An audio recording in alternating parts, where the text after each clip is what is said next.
Vacation पे कौन कौन जाना चाहता है?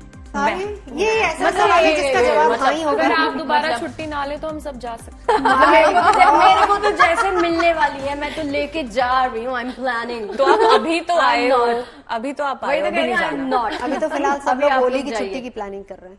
होली की छुट्टी से आ जाएंगे ऑफिस, है ना? मतलब मेरा ये कहना है कि अगर आप गर्मियों में प्लान करते हैं छुट्टियां, सर्दियों में भी अब आप कर सकते हैं, क्योंकि सर्दियों के लिए प्लानिंग कर लीजिए, क्योंकि उत्तराखंड में आप साल भर मौसम का मजा लेने के लिए जा सकते हैं। ये स्टोरी है। तो उत्तराखंड में कौन सी जगह है जहां जाएंगे? बिल्कुल, देखिए आज प्रधानमंत्री मोदी उत्तराखंड में थे और वहां से उन्होंने शीतकालीन पर्यटन पर भी कई बातें कही। उन्होंने लोगों से कहा कि वो सर्दियों में पहाड़ों पर आकर धूप का आनंद ले सकते हैं।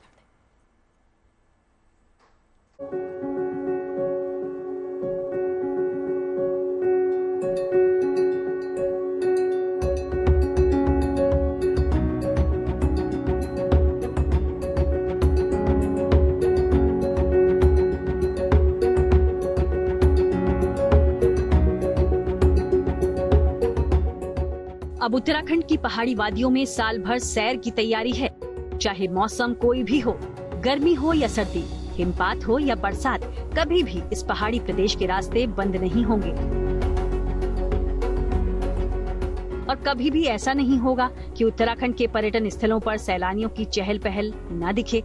अभी भले ही ये बात कोरी कल्पना लग रही हो, लेकिन हकीकत में इसे मुमकिन करने की अब पूरी तैयारी है, क्योंकि उत्तराखंड के दौरे पर पहुंचे प्रधानमंत्री नरेंद्र मोदी ने खुद ये ऐलान किया है।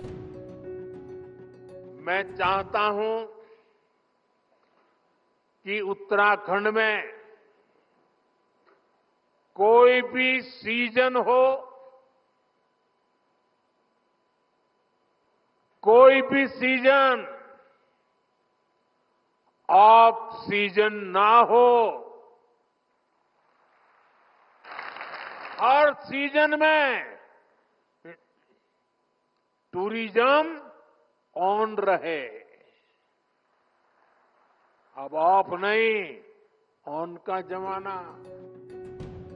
पीएम ने इस बात का जिक्र किया कि पहाड़ों में पर्यटन मौसम के हिसाब से चलता है और उत्तराखंड जैसे राज्यों की अर्थव्यवस्था तो खास तौर से पर्यटन पर ही टिकी है। लिहाजा अब ऐसी तैयारी की जा रही है ताकि न केवल मार्च से जून तक यानी गर्मियों में ही नहीं, बल्कि उसके बाद भी और पूरे साल भर उत्तराखंड में पर्यटन का कारोबार चलता रहे। ये आर्थिक विकास के लिए बेहद जरूरी है। टूरिज्म सेक्टर को डाइवर्सिफाई करना, 12 मासी बनाना, 365 दिन, ये उत्तराखंड के लिए बहुत जरूरी है। सवाल ये है कि ये कैसे मुमकिन होगा, तो जान लीजिए कि उत्तराखंड में पर्यटन लगातार जारी रहे, इसके लिए कई खास प्रयास किए जा रहे हैं। इनमें शामिल हैं 4 धाम ऑल वेदर रोड का निर्माण, आधुनिक एक्सप्रेसवे का निर्माण, रेल, विमान और हेलीकॉप्टर सेवाओं का विस्तार। इस साल के बजट में 50 पर्यटन स्थलों के विकास का प्रावधान, वाइब्रेंट विलेज प्रोग्राम के जरिए सीमावर्ती गांवों को विकसित करने पर जोर और केदारनाथ हेमकुंड साहिब रोपवे प्रोजेक्ट को मंजूरी। केदारनाथ रोपवे बनने के बाद जो यात्रा 8 से 9 घंटे में पूरी होती है, अब उसे लगभग 30 मिनट में पूरा किया जाएगा। इससे बुजुर्गों, बच्चों, महिलाओं के लिए केदारनाथ यात्रा और सुगम हो जाएगी। भले ही सर्दियों में फिलहाल 4 धाम यात्रा बंद हो जाती है, लेकिन हकीकत ये है कि धार्मिक पर्यटन के लिहाज से सर्दियों का सीजन भी उत्तराखंड में खास है, क्योंकि इस दौरान मुगबा समेत कई जगहों पर विशेष अनुष्ठान किए जाते हैं।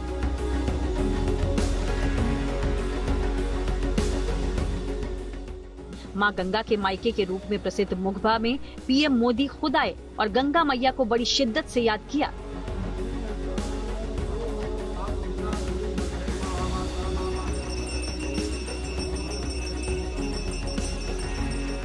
केदारनाथ रोपवे बनने के बाद जो यात्रा 8 से 9 घंटे में पूरी होती है, अब उसे लगभग 30 मिनट में पूरा किया जाएगा।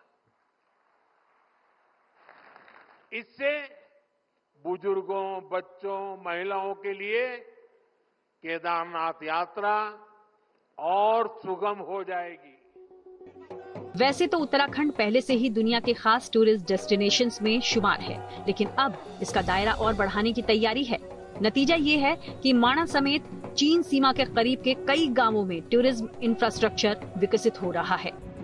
पूजा पाठ, आयुर्वेद और वेडिंग डेस्टिनेशन से लेकर सैर सपाटे तक के लिए उत्तराखंड में सैलानियों के लिए क्या क्या है, इसकी गिनती नहीं की जा सकती। अब प्रधानमंत्री का इरादा ये है कि लोग इस देवभूमि पर मौजूद हर मुकाम से रूबरू हों और साथ ही साथ उत्तराखंड में पर्यटकों की तादाद बढ़े, ताकि यहाँ के लोगों को साल भर रोजगार मिले और यहाँ की अर्थव्यवस्था फले फूले। मुगबा और हर्षल से अंकित शर्मा के साथ bureau report, good news today.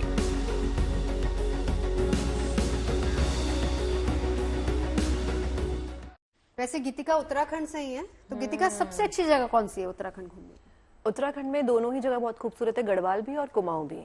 सबसे पहली बात तो ये, और जितने भी हमारे केदार हैं, पंच केदार हैं, ये गढ़वाल में है। अच्छा, तो जब हम तीर्थ वगैरह करने जाते हैं तो हम गढ़वाल के साइड जाते हैं, जो बेहद खूबसूरत है। गर्मियों में तो खूबसूरत है, लेकिन सर्दियों में भी बेहद खूबसूरत ही लगते हैं, क्योंकि बर्फबारी इतनी होती है, तो चारों तरफ से बर्फ ही बर्फ होती है। जिन लोगों को बर्फ पसंद है वो सर्दियों में जा सकते मुझे पहाड़ बहुत पसंद है। हैं। पहाड़ या पहाड़ के साथ बर्फ भी? बर्फ भी पसंद है, कभी कभी जा बर्फ मिल सकते जाए तो ठीक है। मतलब उत्तराखंड पसंद है मुझे। आप तो भी गई थी ना टीवी? मैं तो गई थी, मैं वही एकदम विजुअलाइज करने लगी, जैसे जैसे आप बात कर रहे थे, वहाँ की धूप अच्छी वाली, वहाँ पर आप नूडल्स खाते हैं, वो सब मुझे याद आ रहा था। मैगी खाते नूडल हैं। नहीं, मैगी। लेकिन उत्तराखंड का जो अपना देसी फूड है ना, वो भी बहुत बहुत अच्छा। वो भी खाया था हमने, बहुत अलग सा टेस्ट होता है। आपने तो खाया होगा। आप मुझे ऐसा लगता है हम जहाँ जाए ना, वहाँ का फूड हमें ट्राई करना चाहिए, वहाँ का लोकल फूड हमें ट्राई करना चाहिए। मतलब वहाँ जाके मैगी खाई तो क्या खाया, लेकिन लोकल फूड की बात और होती है। और साथ ही साथ प्रधानमंत्री नरेंद्र मोदी जो है, वो भी इस वक्त जो है उत्तराखंड गए हुए, उन्होंने भी अपने भाषण में बहुत सारा जिक्र किया है उत्तराखंड के बारे में। आगे पूजा बताएंगे। दरअसल उन्होंने कहा है कि आप भी उत्तराखंड आइए, वहां की सर्दियों का मजा लीजिए। यानी आपको न्योता दे रहे हैं प्रधानमंत्री नरेंद्र मोदी उत्तराखंड आने का। और आप देखिए और क्या कुछ कहा है उन्होंने। आग्रह कर रहा हूं साथियों, सर्दियों में देश के बड़े हिस्से में जब कोहरा होता है, सूर्यदेव के दर्शन नहीं होते, तब पहाड़ों पर धूप का आनंद मिल रहा होता है। ये एक स्पेशल इवेंट बन सकता है। और गढ़वाली में से क्या कहेंगे? घाम तापो पर्यटन।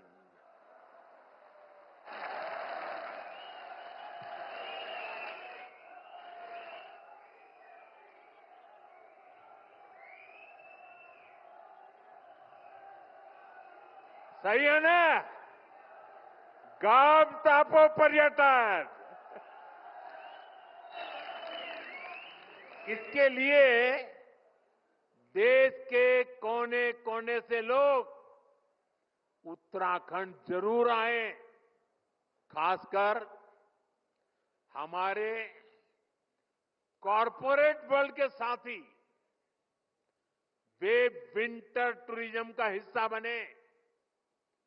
मीटिंग्स करनी हो, कॉन्फ्रेंसेस करनी हो, एग्जीबिशंस करने हो, तो विंटर का समय और देवभूमि, इससे होनहार कोई जगह नहीं हो सकती है।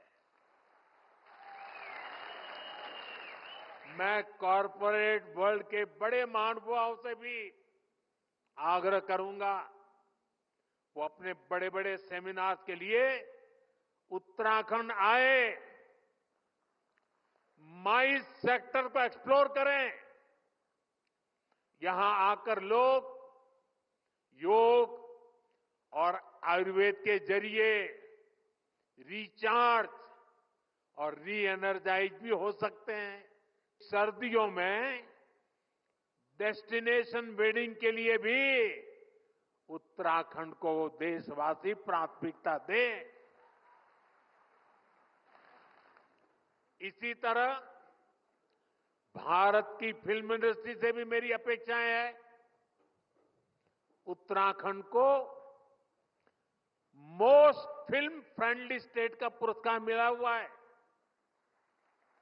यहां तेजी के साथ आधुनिक सुविधाएं डेवलप हो रही है, इसलिए सर्दियों के दिनों में फिल्म की शूटिंग के लिए भी उत्तराखंड पूरे भारत का फेवरेट डेस्टिनेशन बन सकता है।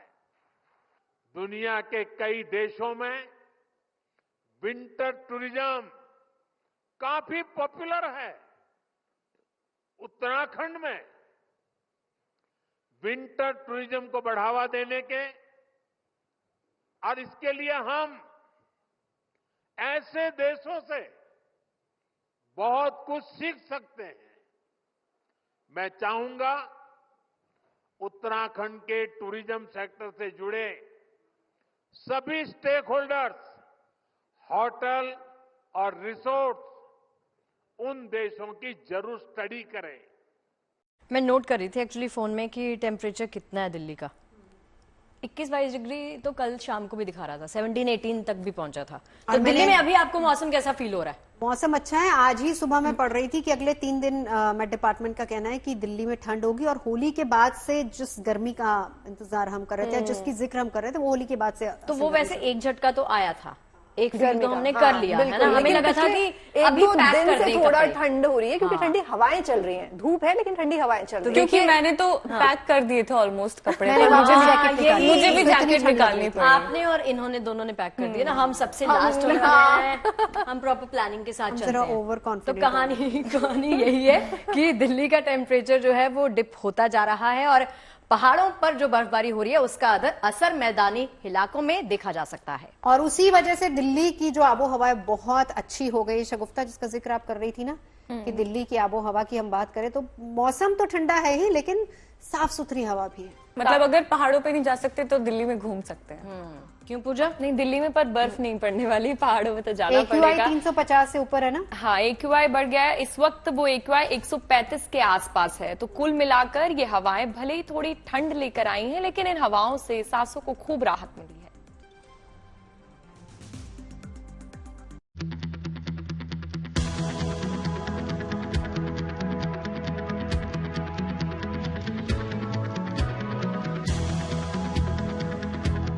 दोपहर में खिलती धूप और सुबह शाम अच्छी ठंड। दिल्ली NCR में पिछले कुछ दिनों से मौसम की आंख मिचोली इसी तरह जारी है।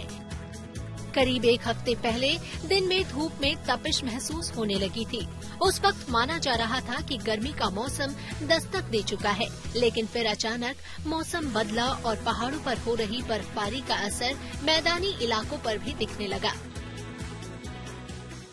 वैसे जब फागुन महीने की शुरुआत होती है तो आमतौर पर जो तापमान है वो बढ़ने लगता है, सर्दियां कम होने लगती हैं। लेकिन बीते 3-4 दिनों से दिल्ली NCR नहीं बल्कि पूरा उत्तर भारत एक बार फिर से कोल्ड वेव की चपेट में है। अचानक हवाएं लौट आई और इन हवाओं में ठंडक इतनी ज्यादा है और उसकी एक बड़ी वजह है पहाड़ों पर लगातार हो रही बर्फबारी। एक पश्चिमी विक्षोभ जो हिमालय रीजन पर दिखाई पड़ा है, जिसके चलते आपको अचानक फागुन के महीने में भी लोगों के सर टोपियों से ढके हुए मोटे जैकेट निकल आएंगे और इस समय जहां मैं खड़ा हूं वहां पर भी ठंड महसूस हो रही है। दरअसल ये सामान्य हवाएं नहीं हैं, इन हवाओं में कोल्ड वेव पार्टिकल्स हैं, क्योंकि पश्चिमी विक्षोभ जैसे हिमालयन रेंज पर गया है, फिर उत्तराखंड, हिमाचल प्रदेश से लेकर के जम्मू कश्मीर हो, बर्फबारी ज्यादा है और जैसे ही पश्चिमी विक्षोभ के चलते हवाएं चल रही हैं, वो बर्फीली हवाएं उन्हें आगे दक्षिण और पूरब की ओर मैदानी इलाकों पर ला रही हैं और जिसका असर पूरे उत्तर भारत में दिखाई दे रहा है। मौसम के इस बदलते रुख से दिल्ली NCR के अधिकतम और न्यूनतम तापमान में बड़ी गिरावट दर्ज की गई है। मौसम विभाग का अनुमान है कि 10 और 11 मार्च को दिल्ली में बारिश हो सकती है, जिसके बाद एक बार फिर राजधानी में ठंड बढ़ सकती है। राजधानी दिल्ली के मौसम में एक बार फिर से बदलाव देखने को मिला है और ये बदलाव कोई छोटा मोटा नहीं है, बल्कि मैक्सिमम टेम्परेचर जो 32 डिग्री पहुंच गया था वो घटकर 18 से 20 डिग्री तक आ गया और मिनिमम टेम्परेचर भी 7 से 8 डिग्री तक नीचे गया है और साथ ही साथ तेज और ठंडी हवाएं चल रही हैं। मौसम विभाग के मुताबिक जम्मू कश्मीर, हिमाचल प्रदेश और उत्तराखंड में वेस्टर्न डिस्टर्बेंस की वजह से ही दिल्ली NCR की तरफ ठंडी हवाएं आ रही हैं। हालांकि आने वाले दिनों में इन ठंडी हवाओं का असर कुछ कम हो जाएगा, जिसके बाद गर्मी का मौसम अपने तेवर दिखाने लगेगा। आशुतोष मिश्रा के साथ Himanshu Mishra, good news today.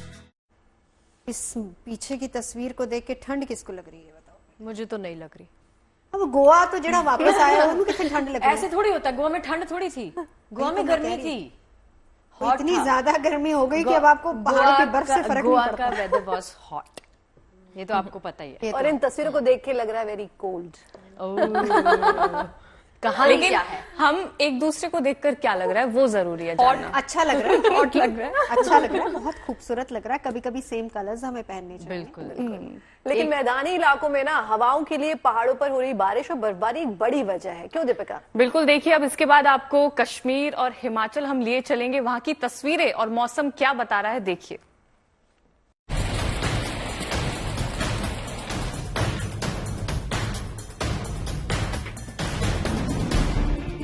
पहाड़ों पर हुई भारी बर्फबारी ने पहाड़ से लेकर मैदान तक मौसम का मिजाज बदल कर रख दिया। मार्च के मौसम में पहाड़ों पर मौसम की ऐसी रंगत कम ही देखने को मिलती है, लेकिन वेस्टर्न डिस्टर्बेंस की वजह से पहाड़ों पर पिछले दिनों जबरदस्त बर्फबारी हुई, जिससे जाती हुई ठंडक दोबारा लौट आई। घाटी में कई जगह तो तापमान -0 के करीब है। कश्मीर में फरवरी के अंत और मार्च के शुरू में हुई जबरदस्त बर्फबारी के बाद अब ठंड एक बार फिर कश्मीर में बढ़ने लगी है। श्रीनगर की बात करें तो बीती रात तापमान 0 से 1 डिग्री नीचे था और आने वाले दिनों में भी इसी तरह का तापमान रात के दौरान कश्मीर में 0 से नीचे रहेगा।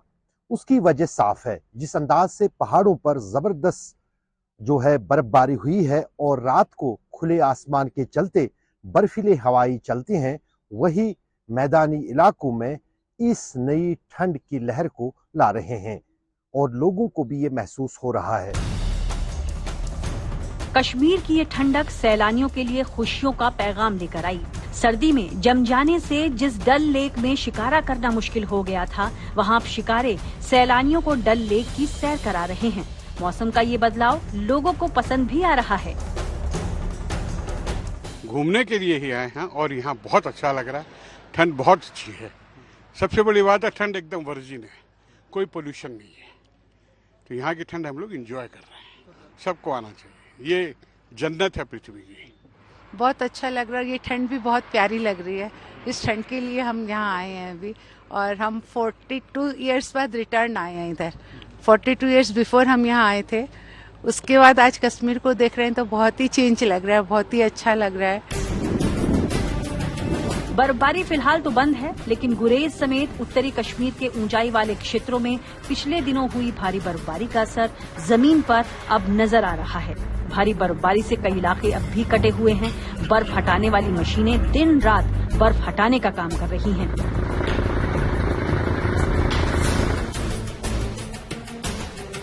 दो दिन पहले सोनमर्ग में आए बर्फीले तूफान ने लोगों को संभल कर रहने की मानो चेतावनी दी है। गनीमत रही कि बर्फीले तूफान से किसी किस्म का नुकसान नहीं हुआ, लेकिन खतरा अभी पूरी तरह टला नहीं है। मौसम विभाग की माने तो अगले कुछ दिनों में एवलांच की और घटनाएं हो सकती हैं।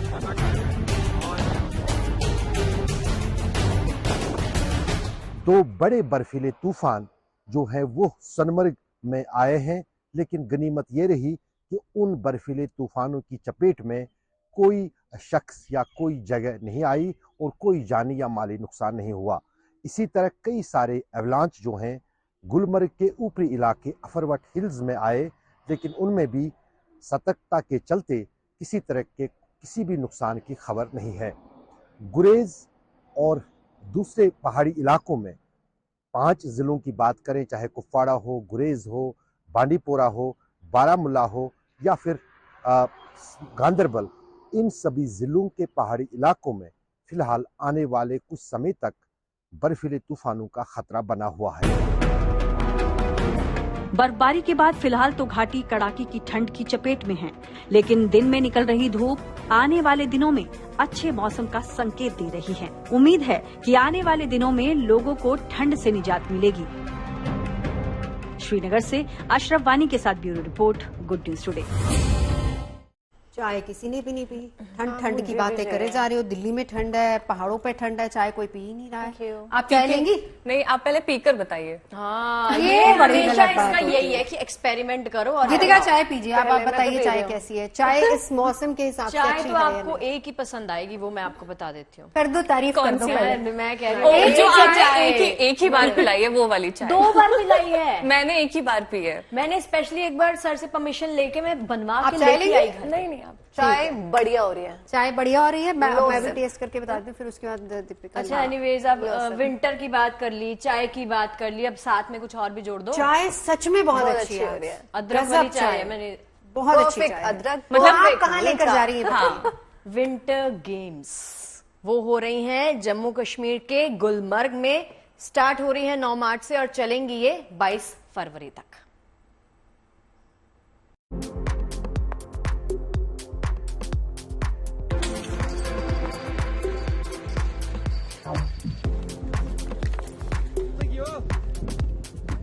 पहाड़ों पर जमकर हो रही बर्फबारी न सिर्फ सैलानियों के लिए बल्कि जम्मू कश्मीर के खिलाड़ियों के लिए भी बड़ी सौगात लेकर आई है।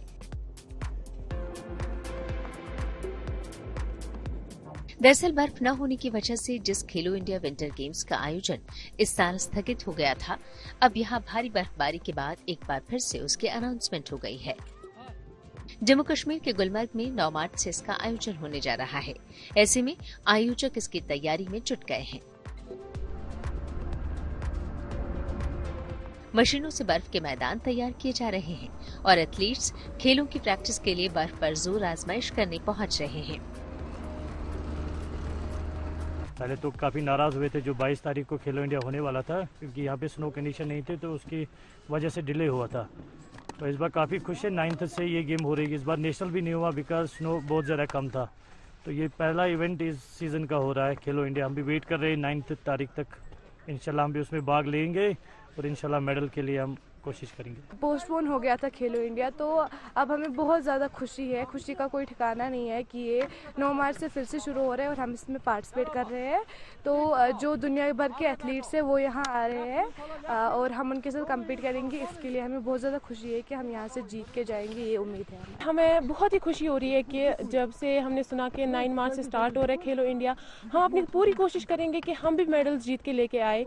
और हम यहाँ पे बहुत दिनों से प्रैक्टिस कर रहे हैं बर्फ़ में, लेकिन जब हमने सुना था 22 फरवरी को कि जो खेलो इंडिया है वो पोस्टपोन हो रहा है, हम बहुत ही मायूस हो गए थे, हम बहुत ही अपसेट हो गए थे।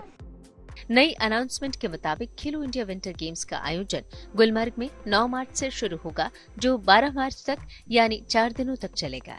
इसमें देश भर से सैकड़ों एथलीट हिस्सा लेंगे और बर्फ पर स्कीइंग समेत तमाम प्रतियोगिता में भाग लेंगे। पहले ये 22 फरवरी को होना था, लेकिन कम बर्फ की वजह से इसे स्थगित कर दिया गया था। लेकिन पिछले 1 सप्ताह में यहाँ करीब 4 फीट बर्फबारी हुई है, जिससे आयोजकों ने इसे लेकर अपना फैसला बदल दिया और अब इससे खिलाड़ियों में उत्साह लौट आया है।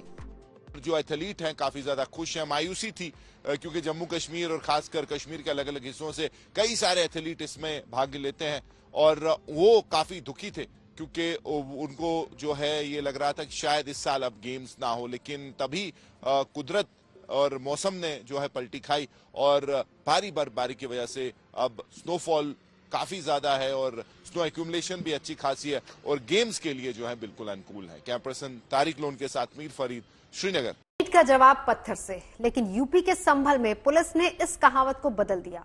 वो अब ईंट का जवाब निर्माण से दे रही है। मतलब जो पत्थर कल उन पर फेंके गए, अब संभल पुलिस उन्हीं पत्थरों को इस्तेमाल कर रही है। जी हाँ, दरअसल संभल में 24 नवंबर को हुए हंगामे में पत्थरबाजों ने पुलिस पर ईंटें फेंकी थी। अब उन्हीं ईंटों को पुलिस अपने इस्तेमाल में ला रही है। एक एक ईंट के इस्तेमाल से कैसे संभल पुलिस दे रही है उपद्रवियों को संदेश, चलिए आपको दिखाते हैं। ओम अन्नपूर्णे सदापूर्णे सिद्धरपुराण वल्लभे गानवे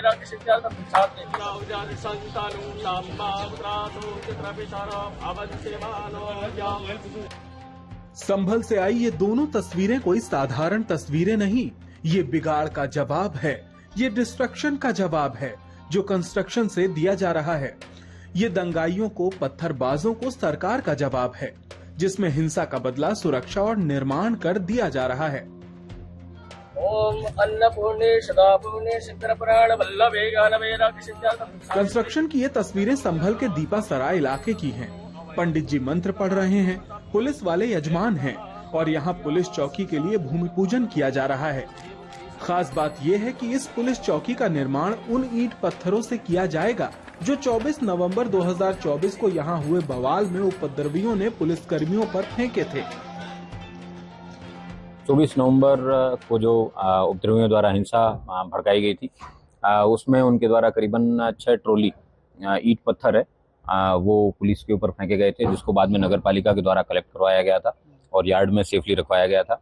पुलिस द्वारा उन्हीं ईंट पत्थर का प्रयोग है। वो जो वर्तमान में जो नई चौकियां बन रही है उसमें संभल के लोगों की सुरक्षा के लिए ही उन ईंट पत्थर का प्रयोग है पुलिस द्वारा किया जाएगा। उसके साथ साथ में अन्य जो शासन द्वारा प्राप्त बजट है उसका भी उपयोग करके इन चौकियों को है पुलिस द्वारा निर्माण कराया जा रहा है। नगर पालिका ने ऐसे 6 ट्रॉली ईंट पत्थर जमा करके रखे हैं जो सड़कों से उठाए गए थे। अब वही निर्माण कार्य में लगाए जाएंगे। संभल का दीपा सराय स्थानीय सांसद जियाउर रहमान बर्क का इलाका है। बर्क संभल में 24 नवंबर को हुए बवाल के केस में आरोपी हैं। ये पुलिस चौकी जिसका विधि विधान से भूमि पूजन किया गया है, सांसद बर्क के घर के पास ही बन रही है। चौकी दीपासराय, चौकी हिंदूपुरा खेड़ा, इन सब जगहों पे पुलिस के द्वारा जो है इन पत्थरों का, ईंट पत्थर जो पुलिस में फेंके गए उनका उपयोग किया जा रहा है। उनके साथ साथ शासन के द्वारा जो दिया गया बजट है उसका भी प्रयोग है। लघु निर्माण के तहत प्राप्त कॉम्पिटेंट अथॉरिटी से परमिशन लेने के बाद में उनका निर्माण करवाया जा रहा है प्रॉपर टेंडरिंग के माध्यम से। उसके अलावा जनपद संभल में कुल 38 पुलिस चौकियाँ हैं या फिर अस्थायी पुलिस चौकियाँ आउटपोस्ट है, जिसमें पीएसी एवं चौकी प्रभारी है उनको रखा जाएगा ताकि सुरक्षा की दृष्टि से संभल है एक सेफ जनपद बन सके। 24 नवंबर की हिंसा से सबक लेते हुए संभल में सुरक्षा के और भी कई उपाय किए जा रहे हैं। अब जिले में सेफ संभल प्रोजेक्ट शुरू किया जा रहा है। 38 आउटपोस्ट का निर्माण किया जा रहा है। शहर के 200 चौराहों पर आइडेंटिफिकेशन वाले सीसीटीवी कैमरे लगाए जाएंगे। तो कुल मिलाकर संवेदनशील संभल को पुलिस अब सेफ संभल में बनाने की तैयारी में जुटी हुई है। सुरक्षा के खास इंतजाम किए जा रहे हैं। नई पुलिस चौकियां बन रही हैं। पुलिस अब कोई चांस नहीं लेना चाहती, इसीलिए वो पत्थरबाजों के डिस्ट्रक्शन का जवाब कंस्ट्रक्शन से देकर एक बड़ा संदेश दे रही है। अभिनव माथुर के साथ bureau report, good news today.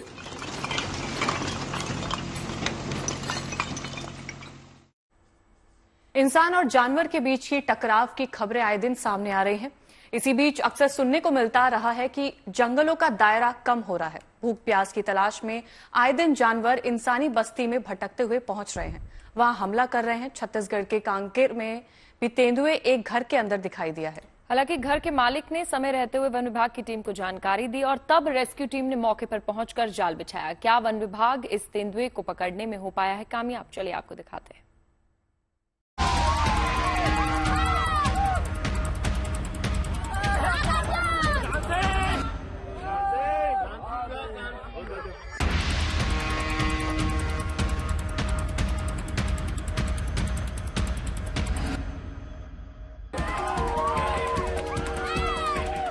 घंटों चली तेंदुए को पकड़ने की मशक्कत, लेकिन वन विभाग को चकमा दे गया तेंदुआ। छत्तीसगढ़ के कांकेर में उस वक्त दहशत फैल गई जब गांव में एक तेंदुए के दाखिल होने की खबर मिली। शिकार की तलाश में ये तेंदुआ भटक कर गांव की तरफ आ गया था। वो किसी मवेशी को दबोचने के इरादे से एक कच्चे मकान में दुबक कर बैठ गया। मकान के मालिक ने वन विभाग को इसकी खबर दी तो तेंदुए को पकड़ने के लिए जाल बिछाया गया। कोशिश यही थी कि घर से निकलते ही तेंदुआ वन विभाग के इस जाल में फंस जाएगा। तेंदुए ने बाहर निकलने की कोशिश की तो वो इस जाल में उलझ भी गया। उस वक्त तो ऐसा लगा कि ये तेंदुआ वन विभाग के हत्थे चढ़ ही जाएगा, लेकिन शातिर तेंदुआ भागने की कोशिश में नाकाम होने पर वापस घर में ही घुस गया। वन विभाग के कर्मचारी सोच रहे थे कि तेंदुआ इस जाल में जरूर फंसेगा, लेकिन तेंदुए ने भागने का दूसरा रास्ता ढूंढ निकाला। मौका मिलते ही वो खुले मैदान की तरफ भागा और दौड़ता हुआ घने जंगल में दाखिल हो गया।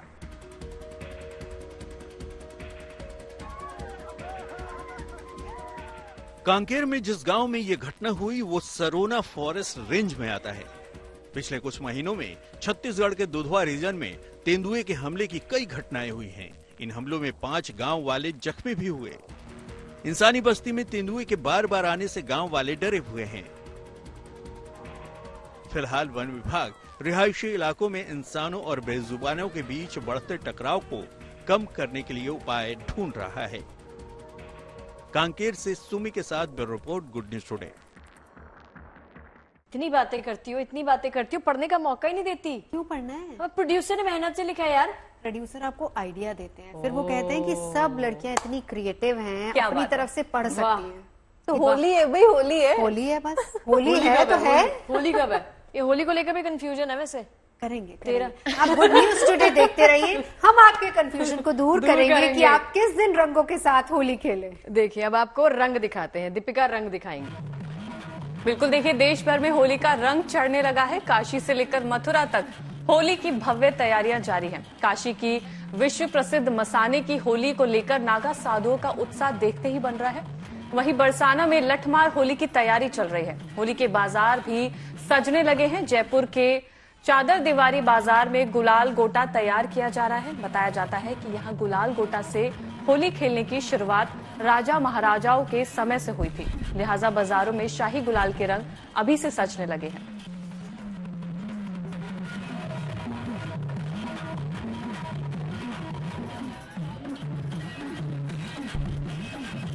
होली का खुमार अभी से ही नजर आ रहा है। खासकर ब्रज की अगर बात की जाए तो इसका रंग और ज्यादा गहरा होता जा रहा है। कान्हा की नगरी का रंग होली के दौरान तो अलग ही नजर आता है। देखिए यहाँ की लठमार होली की चर्चा तो सबसे ज्यादा रहती है, जिसको लेकर एक बार फिर से बरसाना तैयार हो रहा है।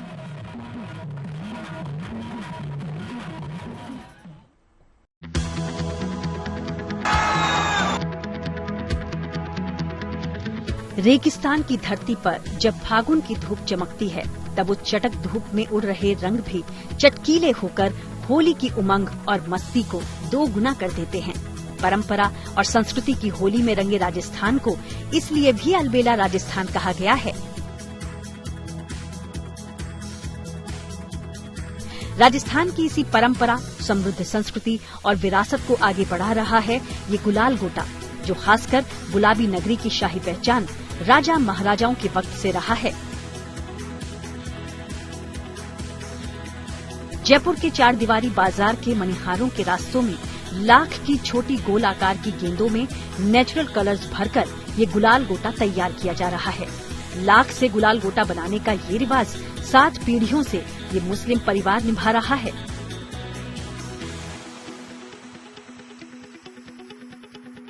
Festivals bring colours of Joy, ये तो सभी ने सुना है, पर जब फेस्टिवल ही रंगों का हो तो खुशी 2 गुनी हो जाती है। तो बात कर रहे हैं हम होली की ही। होली आने वाली है और जिसकी तैयारी अभी जयपुर शहर में जोरों शोरों से शुरू हो चुकी है। अभी हम हैं मनिहारों के रास्ते पे, जहां पे अवॉर्डी आवाज मोहम्मद जी गुलाल गोटे बना रहे हैं और उनके साथ में उनके बेटे परवेज मोहम्मद जी भी हैं जो गुलाल गोटे बना रहे हैं। और एक बहुत ही इंटरेस्टिंग प्रोसेस है, लाख से ये बनाए जा रहे हैं। राजस्थान की शाही संस्कृति से जुड़े गुलाल गोटा से जयपुर में होली खेलने की परंपरा लगभग 400 साल पुरानी बताई गई है। आज भी रंगों के इस त्योहार में ये गुलाल गोटा जयपुर के लोगों का फेवरेट है। ये लाख के गुलाल गोटे हैं। ये हमारे 7 जनरेशन से ये काम चला आ रहा है। वैसे तो लाख का काम महाभारत काल से लक्षागृह के टाइम से है, ये उस वक्त से लाख का काम चल रहा है। लेकिन ये लाख के जो गुलाल गोटे हैं ये हमारे जो है रॉयल फैमिली जो है वहाँ पे, और सबसे पहले हमारे 6 महीने पहले तैयार होते हैं जो भगवान के पास जाते हैं वृंदावन पर। लाख प्रकृति की खास नेमत है, इसलिए ये इको फ्रेंडली होने के साथ दोबारा भी उपयोग में लाया जा सकता है। वैसे लाख से गेंद बनाना, उसमें नेचुरल कलर्स भरने का काम वाकई काफी मेहनत और धैर्य वाला है। ये जो है फुकनी, ये पाइप है साइकिल का ब्रेक, उसके अंदर हमने लाख की फुकनी बनाई हुई है और उसके अंदर ये 6 ग्राम 7 ग्राम लाख लेते हैं और उसको गर्म करके पहले पानी के अंदर कढ़ाई में गर्म करके उसको मुलायम कर देते हैं और फिर उसके अंदर ये पर्ल जो है ना गोल्डन मिर्गान वो डाल देते हैं। गुलाल गोटा सबसे पहले वृंदावन में श्री कृष्ण को ही अर्पित किए जाने की परंपरा है। इस शाही गुलाल गोटा की डिमांड मथुरा वृंदावन से लेकर ऑस्ट्रेलिया, सिंगापुर और इंग्लैंड तक है। यकीनन ये पारंपरिक गुलाल गोटा जहां शाही इतिहास की कहानी को दर्शाता आया है, वहीं सिंथेटिक रंगों की दुनिया में आज भी प्राकृतिक रंगों से भरे गुलाल गोटा ने अपने अस्तित्व को बनाए रखा है, जिसको सहेज कर रखे जाने की भी कोशिशें जारी हैं। कला को जिंदा रखने के लिए जितने लोगों तक वो पहुंचाई जाए उतना ज्यादा अच्छा होता है। और ये बहुत हल्के हैं वजन में, इनमें रंग भरा जाता है। ये मुझे बहुत ज्यादा पसंद आ रहे हैं क्योंकि कलरफुल ग्रेनाइट्स बोल सकते हैं, फेंक के मारेंगे नुकसान भी नहीं होगा, ना किसी को चोट पहुंचेगी। और होली का भी अपना अलग मजा है। तो इको फ्रेंडली होली इस बार खेले, पक्के रंग का इस्तेमाल ना करके पक्के रंगों से ना खेल के ये गुलाल गोटे जो है वो यहाँ से जयपुर से खरीद के इनको एक दूसरे के ऊपर मार के एक फन भी होगा, एक खेल भी बन जाएगा और मजा भी बहुत ज्यादा आएगा। इनका इस्तेमाल करें और इको फ्रेंडली होली खेले। कैमरामैन निखिल के साथ rhythm Jain, good news today, Jaipur. तो चलिए अब बात कॉमेडी की कर लेते हैं। फेमस कॉमेडियन रहे राजू श्रीवास्तव के भाई दीपू श्रीवास्तव अपने भाई की तरह लोगों को गुदगुदा रहे हैं। होली के मौके पर हमारे संवाददाता धर्मेंद्र दुबे ने दीपू श्रीवास्तव से खास बातचीत की, सुनिए। हास्य अभिनेता दीपू श्रीवास्तव इस समय हमारे साथ मौजूद हैं और बहुत ज्यादा हैंडसम लग रहे हैं आप। लग रहा हूँ ना? अरे पहले मैं दर्शकों को नमस्कार तो कर लूं। सभी दर्शकों को, चाचा, अम्मा, भैया, भाभी, काका, काकी, सभी को दीपू श्रीवास्तव का सप्रेम नमस्कार। और गुड न्यूज टुडे भी देखने वाले। अरे गुड न्यूज टुडे देखने वालों को भी बहुत बहुत नमस्कार, सलाम, आदाब, सत श्री अकाल, सब कुछ बोल दिया मैंने। और हैंडसम लग रहा हूँ ना भाई? अंदर की बात यह है कि आजकल मैंने बाहर का खाना बिल्कुल बंद कर दिया है। बाहर खाना बिल्कुल बंद कर दिया है। नहीं, ऐसा नहीं है। एक्चुअली मैं बाहर से पैक करा के घर लाता हूँ, फिर बैठ के खाता हूँ आराम से। अच्छा सच बताइएगा आप कि झलक दिख रही है ना? एक बार आपको बताएं कि बहुत ही ज्यादा फेमस हास्य अभिनेता, सबके दिलों की जान, स्वर्गीय श्री राजू श्रीवास्तव जी के छोटे भाई हैं दीपू श्रीवास्तव जी। खुद भी बहुत ही अच्छा हंसाते हैं, सभी को हमारे साथ मौजूद हैं। थोड़ा हमारे लाखों करोड़ों दर्शक जो आपको देख रहे हैं उन्हें हंसाइए थोड़ा सा बढ़िया से कुछ। हाँ भाई, मैं हूँ और दुकान ना खुले हंसी की तो कैसे हो सकता है। मैं अच्छी अच्छी बातें करूंगा और मजा दिलाऊंगा, मजेदार बातें करूंगा। मैं पहले बता दे रहा हूँ कि देखो, स्त्री और मिस्त्री से टकराने का मतलब घर का नक्शा बिगाड़ना।